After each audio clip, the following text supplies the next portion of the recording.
Annie Le, una estudiante de 24 años con grandes ambiciones de la Universidad de Yale, fue vista por última vez un martes. Soñaba con encontrar una cura para el cáncer y estaba a punto de casarse con el amor de su vida. Tenía toda una vida por delante, pero solo días antes de su boda entró a un edificio universitario y desapareció sin dejar rastro. La única pista para los agentes del FBI era una misteriosa grabación de una cámara de vigilancia.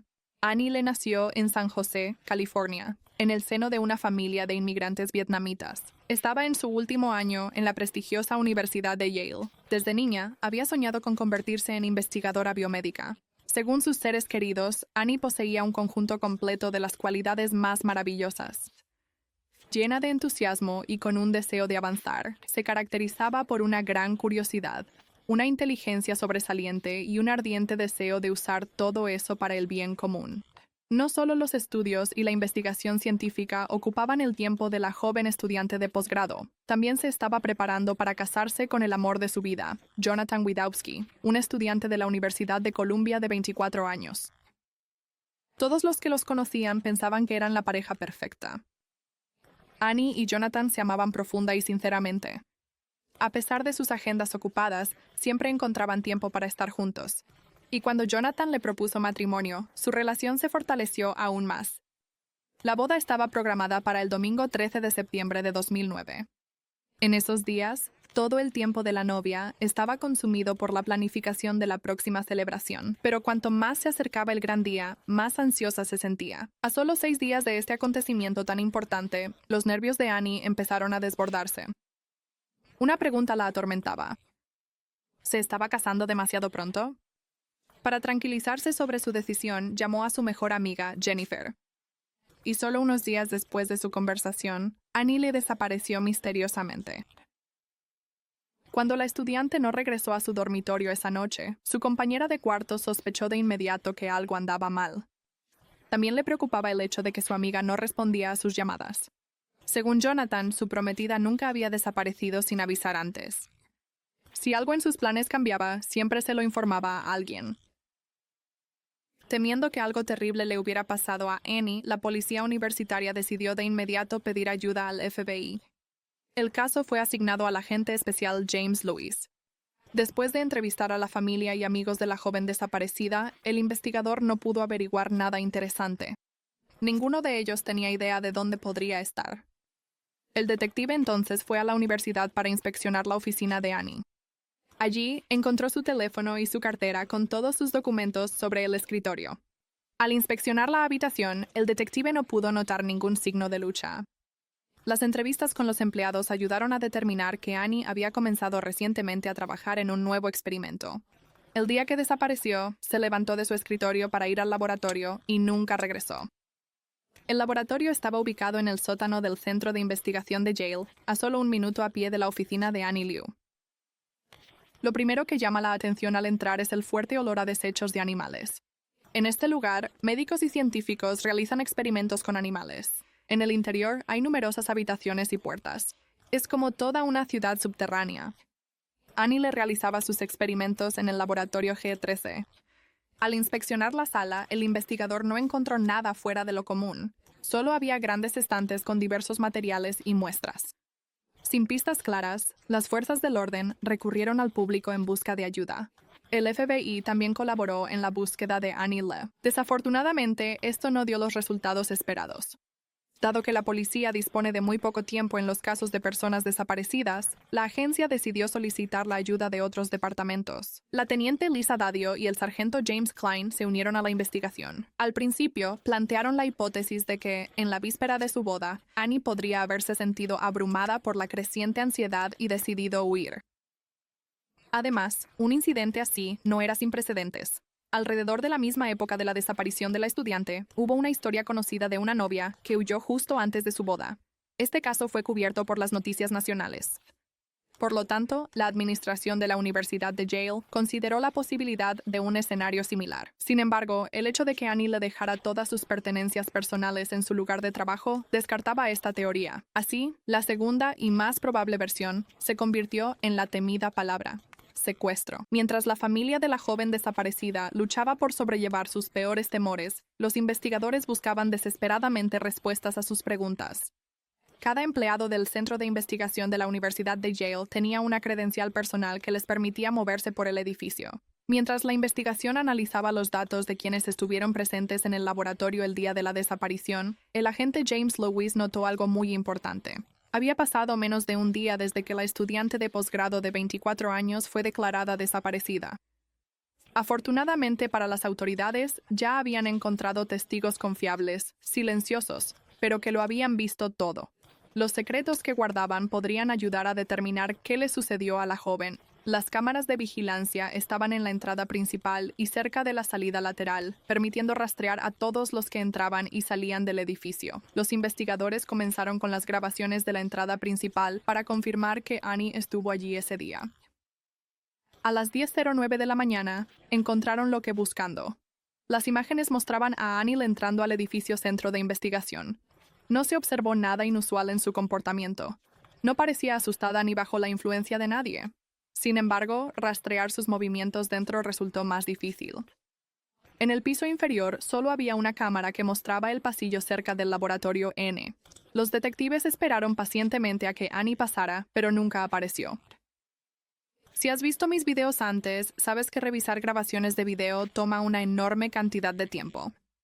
Muchos oficiales veían continuamente todas las grabaciones disponibles, tratando de encontrar una confirmación de que Annie Le realmente había entrado en la sala G13 el día de su desaparición. Sin embargo, sus esfuerzos no tuvieron éxito, así que la investigación decidió volver a centrarse en las cámaras de vigilancia externas. Uno de los principales objetivos ahora era verificar que la estudiante desaparecida hubiera salido del centro de investigación. Si lo había hecho, era importante saber si estaba sola y a dónde fue después.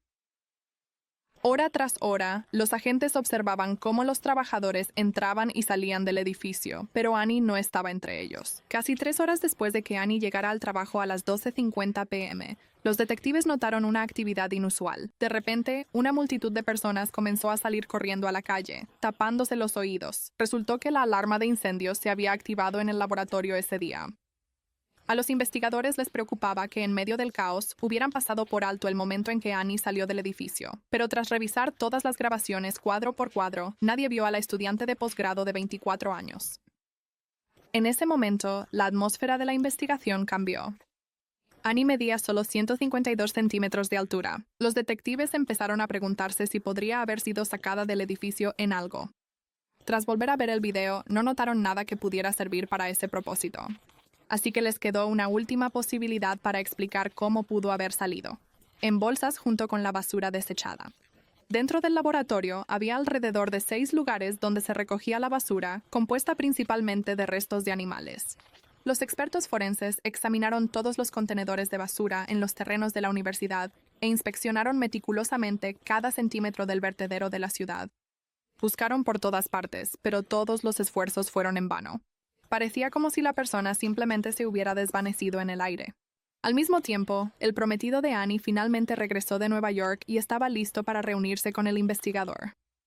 Según él, el día de la desaparición de su prometida, él estaba en casa en Long Island. Mientras los investigadores verificaban la coartada de Jonathan, el Departamento de Policía recibió información del registro de visitantes del Centro de Investigación. Este mostraba que el 8 de septiembre de 2009, Annie Le ingresó a su laboratorio a las 10:11 de la mañana.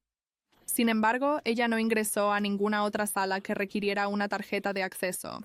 Durante una búsqueda posterior en la sala G13, las fuerzas del orden encontraron algunas pequeñas pruebas. En uno de los instrumentos, descubrieron una pequeña mancha de sangre, y según los resultados del análisis, pertenecía a la desaparecida Annie Le. Tras este hallazgo, los investigadores centraron todos sus esfuerzos en averiguar qué pudo haberle sucedido dentro de la universidad. En el tercer día de intensa búsqueda, los detectives se aferraban a cualquier posible pista, pero a pesar de sus esfuerzos, no habían logrado ningún avance significativo, hasta que el sargento James Klein descubrió algo crucial. En el laboratorio G13, uno de los paneles del techo estaba ligeramente abierto. Allí encontraron un calcetín manchado de sangre y un guante de látex usado. Tras un análisis, la policía confirmó que el calcetín pertenecía a Annie Le. Entonces quedó claro que se había cometido un crimen contra la estudiante. Quienquiera que lo haya hecho tenía acceso a la sala. Solo 3 personas tenían derecho a acceder: la víctima, el asistente del laboratorio Raymond Clark y el contratista Larry Gottfried. Según los registros de acceso, todos ellos estuvieron en el trabajo ese día. El primero en ser interrogado fue Raymond Clark, asistente de laboratorio de 24 años. Trabajó en el centro de investigación de Yale muchos años y conocía cada rincón. Durante la entrevista con la policía, Clark se mostró muy tranquilo. Dijo que llegó a trabajar a las 7:00 y que a las 10:30 Annie entró al laboratorio.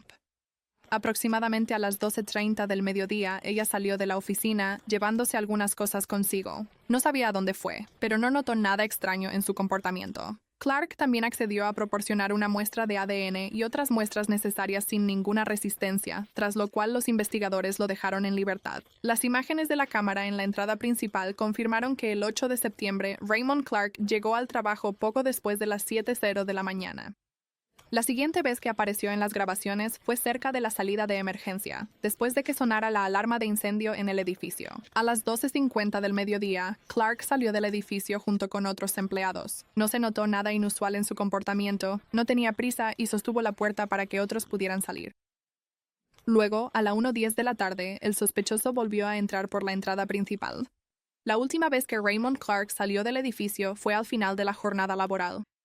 Las grabaciones no mostraron ninguna acción sospechosa de su parte, por lo que la investigación decidió centrarse en el segundo sospechoso, el contratista Larry Gottfried. El hombre no trabajaba a tiempo completo. Iba a Yale un par de veces por semana para reemplazar la iluminación eléctrica. Gottfried admitió que efectivamente entró al laboratorio G13 alrededor de las 11:30 de la mañana, a la misma hora en que la víctima debería haber estado allí. Sin embargo, afirmó que no vio a Annie Lee ese día. Los registros confirmaron que el 8 de septiembre, Larry Gottfried ingresó al centro de investigación a las 11:30 de la mañana. Luego, a las 12:50 p.m., salió cuando sonó la alarma de incendio, regresó con los demás y se fue a las 2:30 p.m. después de terminar su trabajo. Tampoco se observó nada inusual en sus acciones. Todos sus movimientos coincidían con lo que declaró durante el interrogatorio. Desafortunadamente, las cámaras no mostraban lo que sucedía dentro del laboratorio ni en las salas adyacentes. Sin un sospechoso principal y sin pruebas de que Annie hubiera salido del edificio, la investigación se centró en buscar minuciosamente en el centro de investigación. La tarea principal de la policía era encontrar a la mujer de 24 años para confirmar o descartar si se había cometido un delito. Por lo tanto, los equipos forenses revisaron todo el piso del sótano. Mientras inspeccionaban la sala G22, ubicada a 5 habitaciones del laboratorio de Annie, descubrieron una pequeña cuenta. Al revisar las imágenes de Annie entrando al centro de investigación, se podía ver un collar hecho de un material similar alrededor de su cuello, pero eso no era todo. Cuando la policía aplicó luminol, todo el laboratorio G22 se iluminó con una abundancia de manchas de sangre. Al inicio de la investigación, los detectives esperaban con ansias que la técnica de laboratorio desaparecida reapareciera, pero cada nuevo día de búsqueda disminuía esa esperanza. En cambio, los agentes encontraron cada vez más pruebas que indicaban que algo irreparablemente horrible le había sucedido a la joven. Las posibilidades de que Annie Lee estuviera viva disminuían rápidamente, y en cierto momento comenzó a parecer que había desaparecido para siempre. Entonces, los investigadores decidieron traer unidades caninas, lo que finalmente les permitió avanzar. Junto a la sala G22 había un vestuario. En cuanto los detectives entraron, notaron de inmediato un olor desagradable y familiar. El olor de la descomposición humana es inconfundible, y lamentablemente, eso era exactamente lo que percibían. El perro rastreador señaló una pared detrás de la cual una pequeña tapa metálica ocultaba un espacio de acceso a las tuberías. En cuanto los agentes desenroscaron el primer perno, la búsqueda de Annie Lee terminó. Durante 5 días, las autoridades buscaron a la estudiante de posgrado desaparecida hasta que encontraron su cuerpo sin vida dentro de la pared, colgado boca abajo. Annie Lee fue encontrada el 13 de septiembre, el mismo día en que debía casarse, el día que se suponía sería el más feliz de su vida. La familia de la víctima no podía comprender ni creer que una tragedia así pudiera ocurrirle a su ser querido, que existiera alguien en el mundo capaz de desearle un final tan terrible a su querida Annie. Este crimen conmocionó a toda la población de Connecticut, ya que era el segundo asesinato en la Universidad de Yale en los últimos 10 años. La autopsia reveló que la causa de la muerte de Annie Lee fue asfixia. Además, se descubrió que tenía la mandíbula y la clavícula rotas. Cuando encontraron a la joven, su ropa interior estaba bajada. Fragmentos de un collar roto, idénticos a los hallados en el laboratorio G22, quedaron en el cuello de la desafortunada chica. Además, a uno de sus pies le faltaba un calcetín y a sus manos les faltaba un guante azul desechable.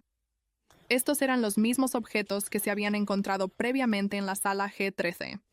A pesar del trágico desenlace de esta historia, aún no había llegado a una conclusión lógica.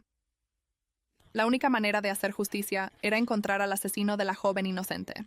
Cerca del lugar donde la policía encontró a Annie, también hallaron un bolígrafo de tinta verde. En uno de los cubos de basura había una bata de laboratorio amarilla manchada de sangre. Los investigadores revisaron nuevamente los registros de acceso y descubrieron un inusual aumento de actividad en el laboratorio G22. Raymond Clark, el asistente de laboratorio de 24 años, había estado allí 11 veces en un periodo corto. Cabe destacar que todas sus entradas matutinas se registraron con tinta verde, pero en algún momento cambió a tinta negra. Dado que se encontró un bolígrafo verde cerca de los restos de la joven, esto generó clara sospecha.